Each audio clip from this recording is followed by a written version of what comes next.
Hey, what's up everybody? I hope you're all doing fantastic out in your worlds. I'm certainly doing good here because it's Film Face-Off Day here at the Silver Screen Analysis, and in this one, it's going to be 100% pure adrenaline because we're breaking down the classic 1991 action movie Point Break with its not-so-classic 2015 remake of the same name. We're going to cover these movies in 4 categories. We're going to talk about the performances, the writing, the direction and cinematography, as well as, of course, the action scenes. Each category is going to get graded out of 5 stars, and then at the end tallied up to see how they compare. So let's get into these 2 action movies. Customary with any battle is the tale of the tape, so let's get that on these 2 films. The first, Point Break, it was released in 1991. It had an estimated budget of $24 million. It would go on to gross $83.5 million globally, which I think is a respectable number for an action movie of this size during the time period. It opened at number 4 in the box office, and both Reeves and Swayze were nominated for Most Desirable Male at the 1992 MTV Movie Awards, with, of course,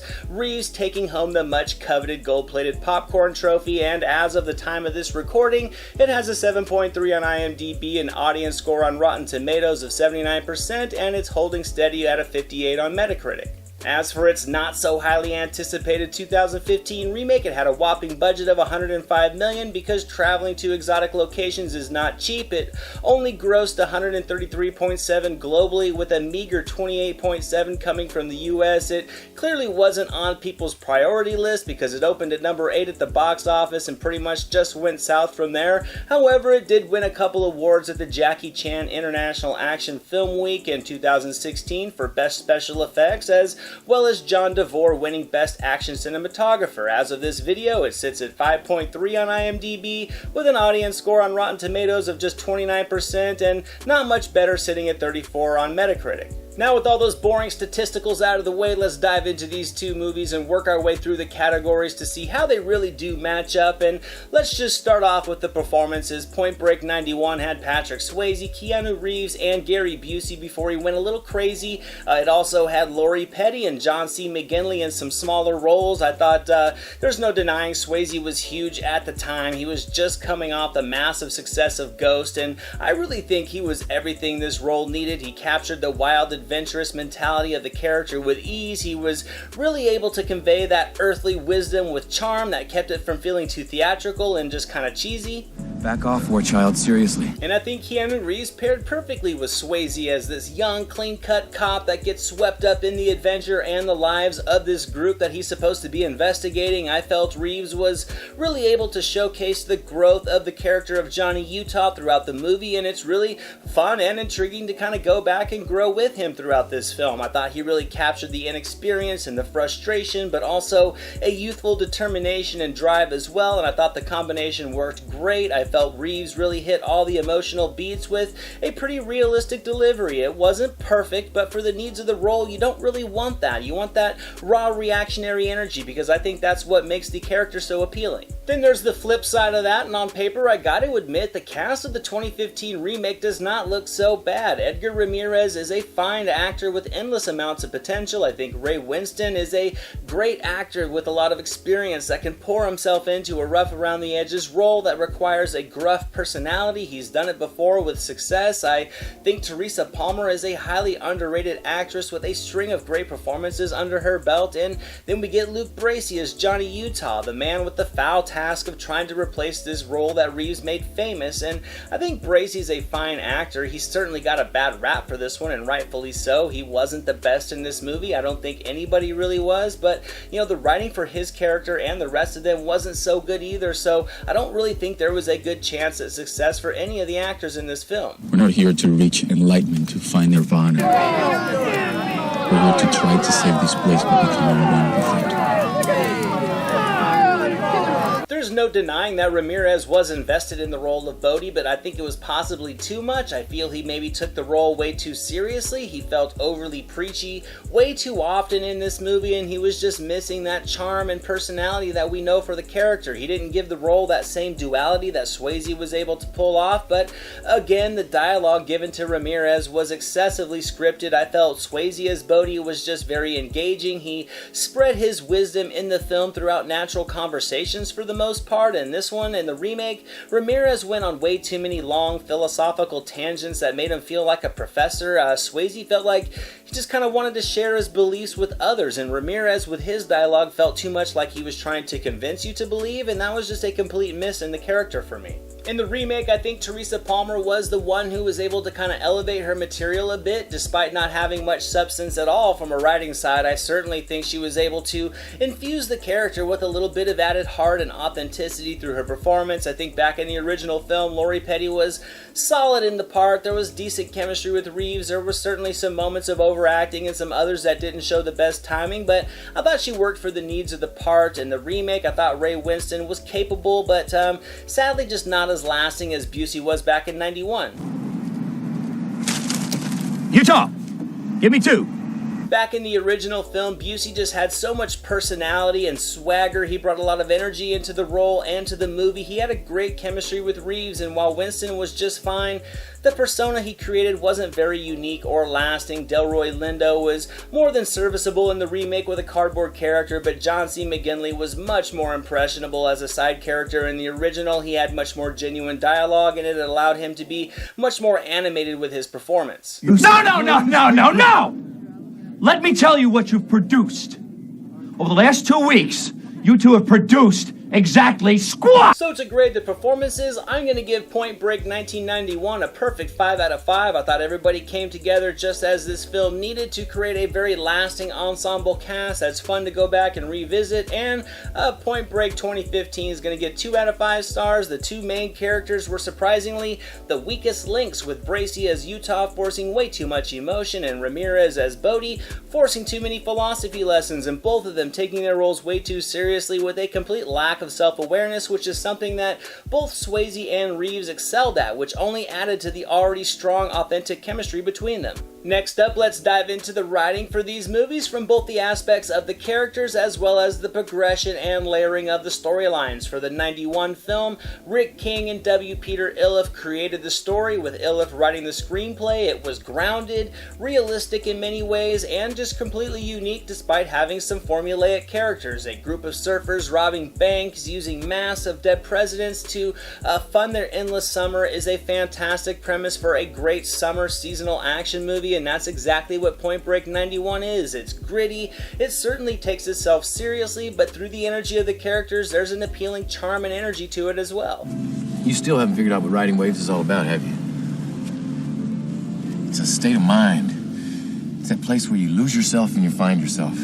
You don't know it yet, but you got it. It's right there. I think it does a great job of laying the foundation for what fuels each of the characters, and then it allows a real good understanding to them. I think this makes them feel much more real. It humanizes them. It makes them much more easy to connect with. The story also doesn't last too long either. The pace is very consistent. I don't think there are any wasted minutes, and none of the subplots are left open-ended. It really keeps the tension up and the intrigue going with a collection of nicely woven action sequences that do a good job of breaking up the storytelling nicely to create that fun ebb and flow to the narrative. It doesn't just tell a story, it creates an atmosphere of surfing and free-spirited living, but really contrasts it with the strong elements of a heist film and the growth of a young cop, and overall I think it's a fantastic exploration. Then comes the 2015 remake, with surprisingly both Iliff and King coming back to help with the story alongside Kurt Wimmer, who in this movie was the sole writer of the screenplay, and I gotta be honest, it just was not a very good one. It wasn't very interesting, it wasn't very cohesive,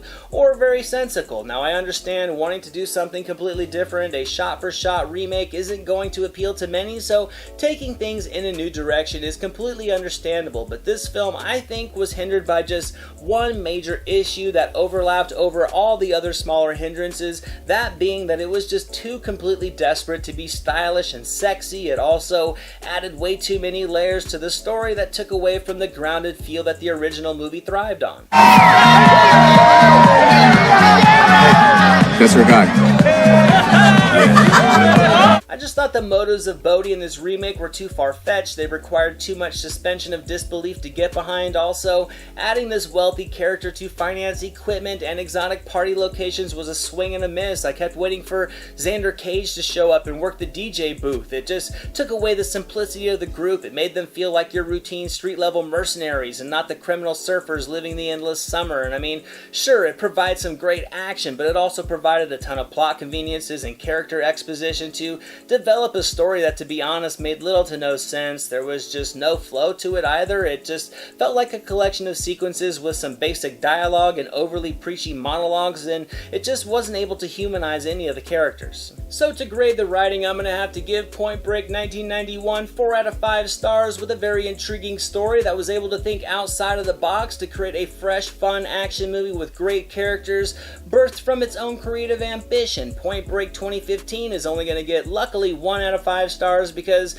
it completely failed to capture the heart of Point Break and its characters, instead just opted for ridiculous amounts of style over substance, making it feel much more like a XXX remake than it did a Point Break one. Next up, let's dive into the direction and cinematography for these movies. Now, admittedly, there's a large difference in what the technical abilities from 91 were compared to 2015, and these movies definitely had different approaches. The great Catherine Bigelow directed the original. It was one of her earlier films, and her resume speaks for itself. This was a fantastic, just gritty cop story that at the same time created a charming Southern California summer vibe that just creates a great atmosphere for the story, I think. I think the scenes out on the ocean were beautifully framed up with a great use of natural lighting. The choice of angles really captured the energy of surfing perfectly, and throughout the film, the intensity of the characters is nicely emphasized with close-up shots to create just a ton of dramatic effect. I am an FBI agent! I know, man, isn't it wild? For the 2015 remake, Erickson Core came on to direct this one, primarily working as a cinematographer. Core had also directed the Mark Wahlberg sports drama Invincible, but outside of that, he really just had some TV work as a director, and I gotta say, I think he did a pretty good job with this movie. The remake was much more focused on the extreme sports angle, and as many as they could stuff into it, and for that aspect, Core really captured the action with a great eye. The cinematography for these scenes was stunning as well, and despite a completely flasid story, the adrenaline pumping side of this film, I gotta admit, was a success. The problem is, the sections of the film that tell the story in between the action were kind of simplistic in their techniques. The lighting was a little excessive. It kind of worked for the needs of the scenes, but there was sort of a lack of creative ambition into just the look of how this story was told.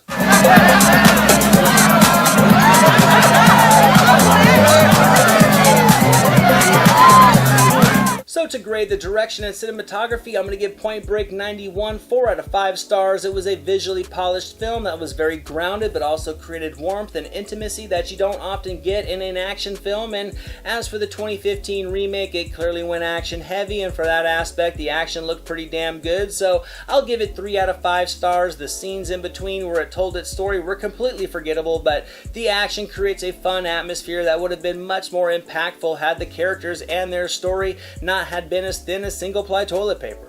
Finally, let's dive into the action scenes. Now, despite both of these clearly being action movies, there was a much different approach between them. As for Point Break 91, it was, like I said, a much more grounded cop movie, with surfing being the primary influence that moved everything. The surfing is captured with an awesome eye to create some genuine intensity for them as young Johnny Utah learns to ride the waves. From there, this movie also has a fantastic skydiving sequence that I felt was even more tension-filled because of its influence on the storyline. It actually had ramifications. It meant something. There was stakes involved for the characters, and it makes this sequence both beautiful to watch, but at the same time, it created some appealing uneasiness as well. Adios, amigo!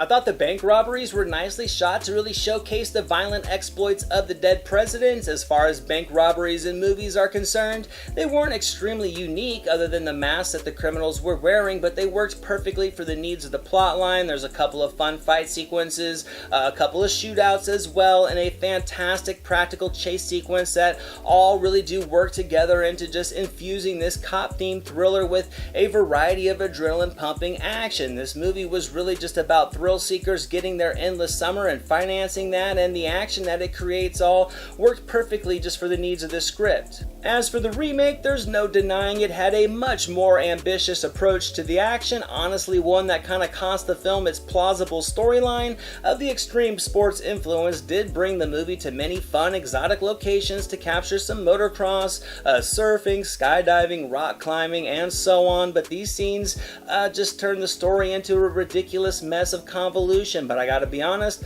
on their own they're pretty impressive to watch. If this movie was not called Point Break, with the two leads not being Bodhi and Utah, then this would have been a fine mid-tier action movie that showcased some excellently shot sequences, because I have to give the filmmakers credit, they were awesome to watch.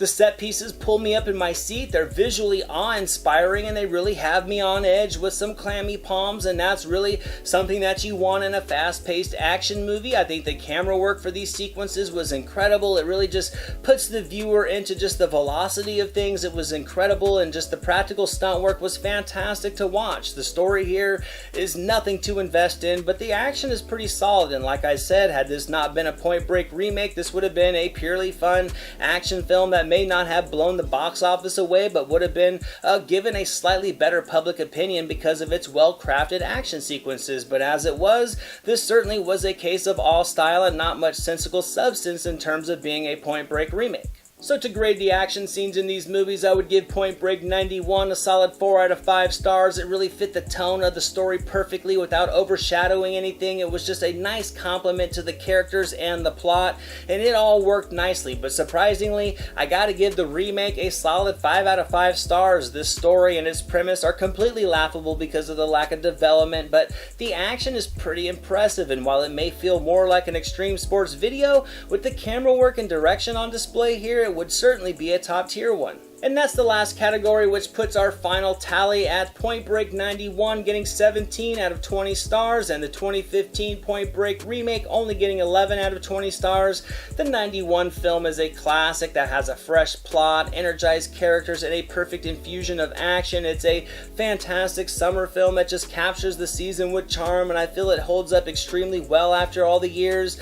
Bigelow's direction was crisp, it was perfectly suited for the story. The remake, on the other hand, was none of those things other than showcasing some great stunt work. I mean, this film did go its own direction, but seemed to kind of just miss nearly all of the subtle nuances that make Point Break the lasting property it is. It was flashy, it was stylish, and it was hip, but it was also loaded with extreme amounts of nonsense. And that's it for this episode of the Film Face-Off, guys. I hope you enjoyed it. I hope you guys had fun looking back at these two movies. Remakes are a trend that seem to never go away in Hollywood. Some are much better than others, but sadly this movie was not one of them. Point Break 2015 isn't so bad that it can taint the mystique of the original, but it honestly is bad enough to give a new generation a completely different notion for what the original was able to accomplish back in the early 90s. Thank you so much for watching this video, guys. I hope you enjoyed it. If you did, drop it a thumbs up, leave a comment below. I'd love to talk movies with you guys. Share it with your friends, and without question, hit that subscribe button and the notification bell so you can never miss a video. Here are some links to some recent reviews just in case you missed them. All my social media links and the link to our official website are down in the description below, and I'll catch you next time.